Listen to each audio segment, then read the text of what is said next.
Chan. Baik. Assalamualaikum warahmatullahi wabarakatuh. Selamat malam. Perkenalkan kami dari kelompok 11 PLTS kelas A ingin mempresentasikan hasil dari software struktur yang telah kami demonstrasikan, yaitu kami menggunakan software dari robot struktur analisis dari produknya Autodesk. Dan di sini kami mengambil studi objeknya itu Gedung Otoritas Jasa Keuangan atau Gedung OJK di Jawa Timur. Oke, bisa di next. Perkenalkan di sini ada saya di Masatya Kartanegara dengan NIM 0722 1052, baru ada Muhammad Habibi Syadani dengan NIM 0721 1053, baru ada Yosya Tegar Palon Sagara dengan NIM 0722 1064, dan ada Charlie Boy Siombing dengan NIM 0722 1051, dan yang terakhir ada Samuel Farado Sinaga dengan NIM 0722 1002. Oke, jadi untuk pencarian literatur kami menggunakan dari Google Scholar dan Analiti dengan kata kunci yang digunakan berupa robot struktural analisis dan struktur portal.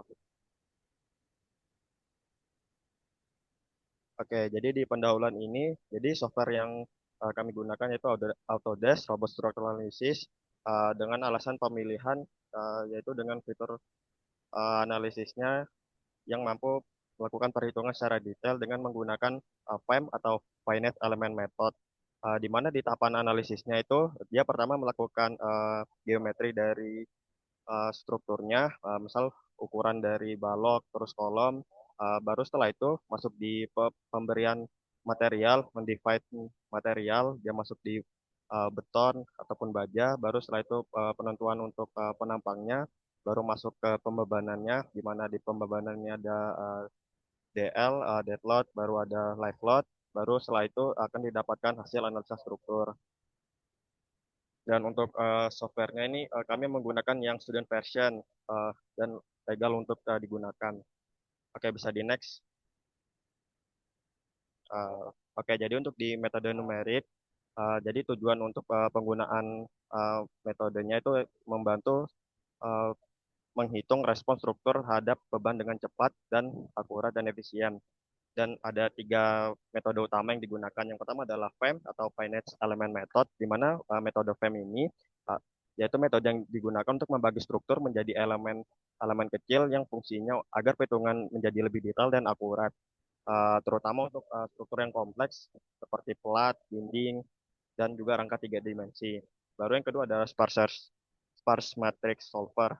Nah, fungsi dari sparse matrix solver ini untuk mempercepat proses komputasi dan menghemat penggunaan memori, sehingga sangat efisien untuk menangani permodalan struktur yang sangat besar. Baru yang ketiga adalah respon spectrum method, di mana di respon spectrum method ini digunakan untuk menganalisis beban gempa.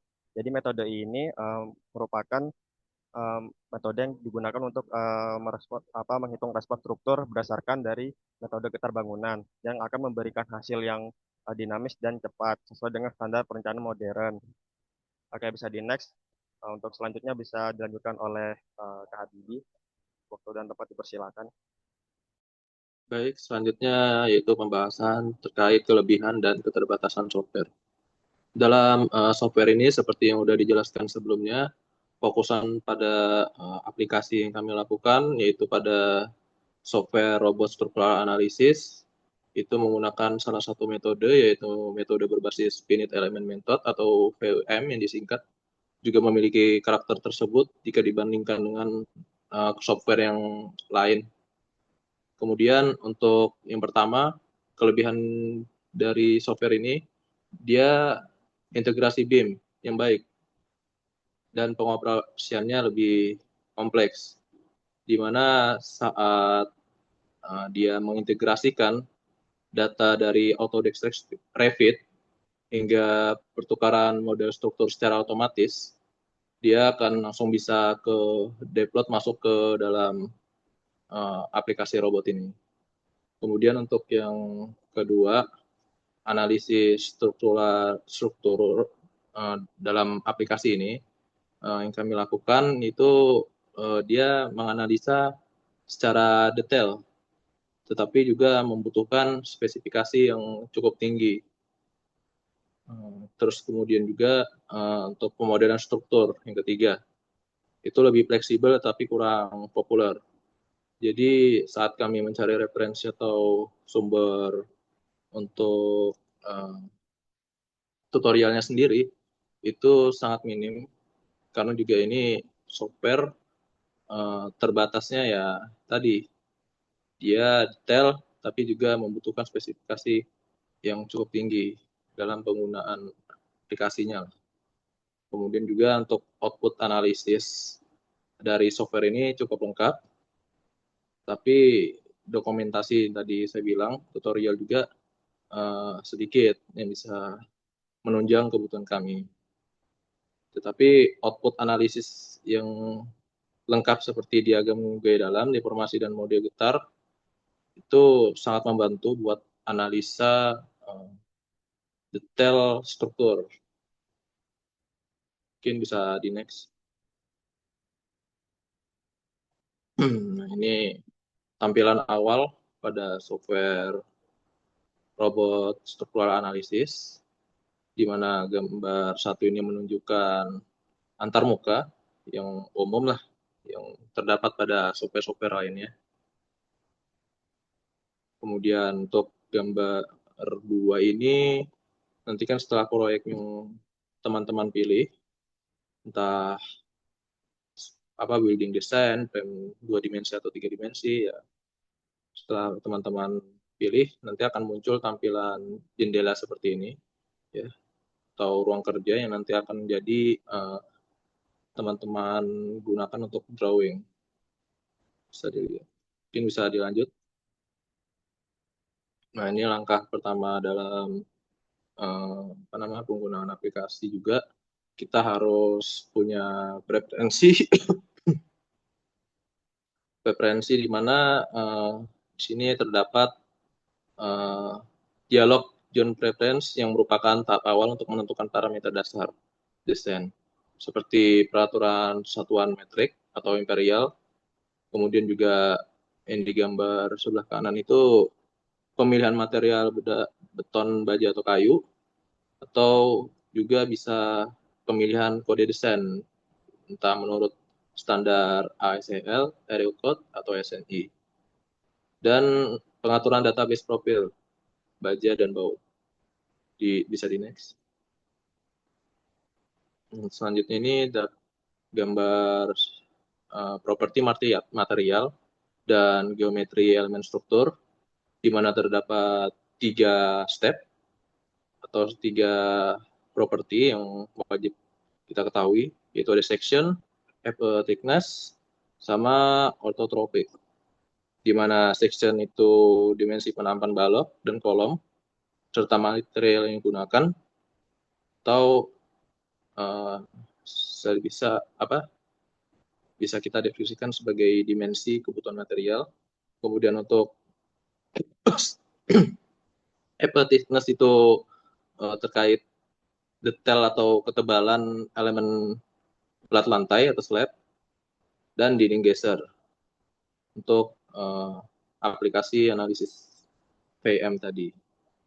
Kemudian autotropik itu pengaturan khusus untuk pelat, di mana khususnya itu terhadap perilaku kaku yang berada di setiap arah sumbu. Bisa di next. Selanjutnya ini ada langkah terkait detail struktur aksis, di mana sini kita membuat sistem koordinat untuk penempatan elemen struktur seperti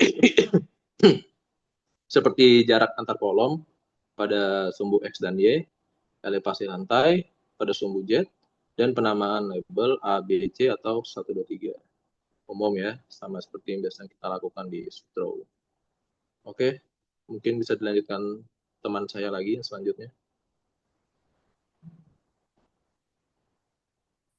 Ini adalah visualisasi model 3D dan Dynagrid.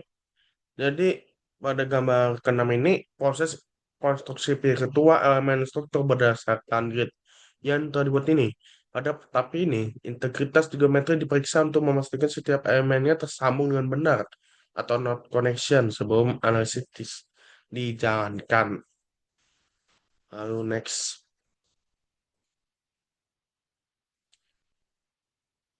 Dan untuk gambar yang ketujuh ini adalah tampilan input bebannya. Nah, jadi pada gambar ketujuh memasukkan gaya-gaya yang bekerja pada bangunan. Seperti dead load, yaitu berat sendiri untuk strukturnya. Lalu light load itu seperti beban hunian manusia dan juga barang. Serta environment load seperti wind dan seismic. Itu yang maksudnya itu beban lingkungan seperti dari angin ataupun gempa. Atau mungkin kasus-khususnya misalkan seperti badai salju juga bisa. Tapi karena kita tinggal di negara tropis, jadinya hanya dihitung angin dan gempa saja. Next. Dan untuk gambar ke-8 ada visualisasi tekanan angin pada selubung bangunan. Jadi, gambar ke-8 ini, robot melakukan simulasi terowongan angin atau yang disebut sebagai wind tunnel simulation secara digital untuk mendapatkan koefisien tekanan yang akurat pada fasad bangunan. Next. Dan pada gambar ke-9 ini ada daftar kombinasi beban otomatis. Nah, jadi pada gambar ini itu menjelaskan untuk menggabungkan berbagai kasus beban sesuai faktor pengali standar seperti ULS atau SLS untuk memastikan struktur tetap aman terhadap skenario beban terburuk. Lalu next. Dan pada yang gambar ke-10 ada visualisasi momen geser dan gaya aksial pada frame. Nah, setelah perhitungan selesai, program akan menampilkan grafik gaya-gaya dalam untuk setiap bangunan. Jadi untuk mengetahui nilai momen itu bisa dicentang MY atau MZ. Sementara untuk gaya geser bisa dicentang FZ. Dan untuk gaya aksial bisa dicentang FX. Next. Untuk slide selanjutnya saya serahkan kepada teman-teman. Baik, selanjutnya adalah hasil diagram gaya normal. Di mana pada slide ini ditampilkan hasil gaya normal dari robot struktural analisis. Cara melihat hasilnya yaitu dengan membuka menu hasil analisis lalu memilih diagram gaya dalam elemen dan memilih komponen fx. Komponen fx ini seperti yang dijelaskan oleh teman saya menunjukkan gaya aksial yang bekerja searah dengan batang. Dari hasil analisis diperoleh normal maksimum sebesar 58,70 kN dan minimumnya sebesar minus 52,20 kN. Nilai tersebut menunjukkan batang yang mengalami gaya aksial terbesar baik dalam kondisi tarik maupun tekan. Hasilnya penting untuk mengetahui elemen struktur yang bekerja paling besar terhadap gaya normal. Next. Kemudian di slide ini ditampilkan hasil gaya geser. Untuk melihat hasilnya pada software yang dipilih gaya dalam elemen kemudian memilih komponen FY dan FZ. FY menunjukkan gaya geser pada arah lokal Y, sedangkan FZ menunjukkan gaya geser pada lokal Z. Dari hasil analisis, gaya geser maksimum arah Y sebesar 58,70 kN dan minimum sebesar minus 52,50 kN. Sedangkan gaya geser maksimum arah Z sebesar 117,21 kN dan minimum sebesar minus 117,11 kN. Yang dimana nilai ini menunjukkan bagian struktur yang menerima gaya geser terbesar sehingga perlu diperhatikan dalam kalkulasi kekuatan elemen. Next. Oke, kemudian di slide ini ditampilkan hasil momen torsi. Yang dimana cara melihatnya dengan memilih diagram gaya dalam elemen, kemudian memilih komponen MX, yang dimana MX ini menunjukkan momen torsi atau gaya puntir yang bekerja pada batang. Dari hasil analisis diperoleh nilai maksimum sebesar 58,70 kilonewton dan Newton meter dan minimum sebesar minus 52,50 kilonewton meter. Nilai positif dan negatif menunjukkan arah puntir yang berbeda. Hasil ini digunakan untuk mengetahui elemen yang mengalami puntiran paling besar pada struktur. Next. Kemudian ada hasil diagram yang terakhir yaitu gaya momen lentur pada bagian Y dan Z. Cara untuk melihatnya sama. Kemudian memilih komponen MY dan MZ. Yang dimana MY menunjukkan momen lentur terhadap arah lokal Y, sedangkan MZ menunjukkan momen lentur terhadap arah lokal Z. Jadi dari hasil analisis, kami memperoleh nilai MY maksimum sebesar 70,34 kN dan minimumnya sebesar minus 152,13 kN. Sedangkan nilai MZ maksimum sebesar 106,76 kN dan minimum sebesar minus 98,70 kN. Nah, yang dimana nilai ini menunjukkan bagian struktur yang mengalami pembengkokan terbesar.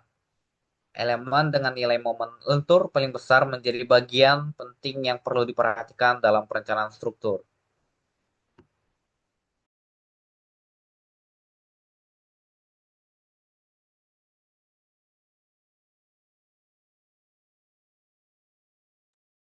Ya, mungkin bisa di next.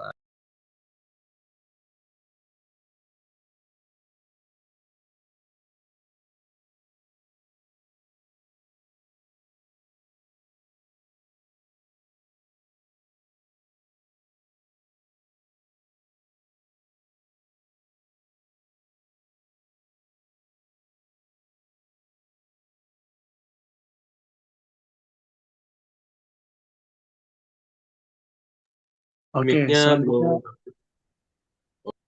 selanjutnya saya Salomo ingin melanjutkan presentasi kelompok kami, yaitu di mana ada slide deformasi penulangan pelat.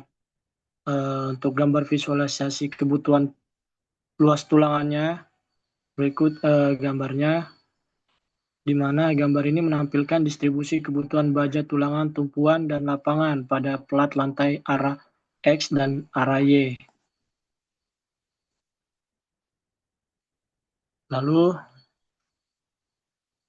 tulangan elemen batang, di mana pada gambar ini bagian bawahnya itu terdapat tabel required member reinforcement dan table bars yang menyajikan data numerik seperti luas fungsi utamanya, yaitu melakukan analisis komputasi untuk menentukan luas penampang tulangan teoritis,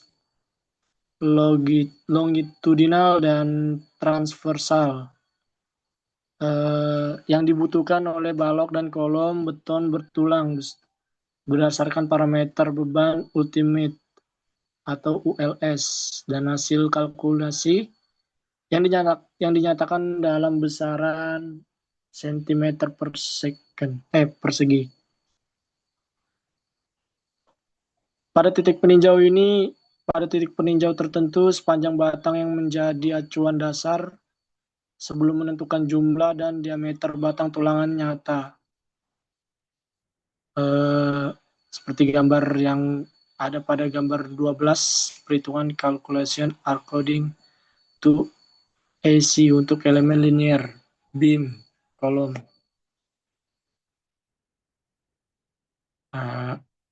Evaluasi kapasitas interaksi kolom betonnya menampilkan jendela RC Component Inspector khusus untuk komponen kolom. Untuk grafiknya itu terlihat grafik permukaan batas kapasitas 3D di sebelah kiri atas, kurva diagram interaksi 2D P2M itu ada di sebelah kanan atas, serta tabel resume gaya dalam, nilai safety factor, dan skema penampang koordinat tulangan di bagian bawah untuk memvalidasi kekuatan kolom beton bertulang terhadap kombinasi gaya aksial dan momen lentur yang bekerja simultan. Nah, ini untuk gambar lendutan plat lantai.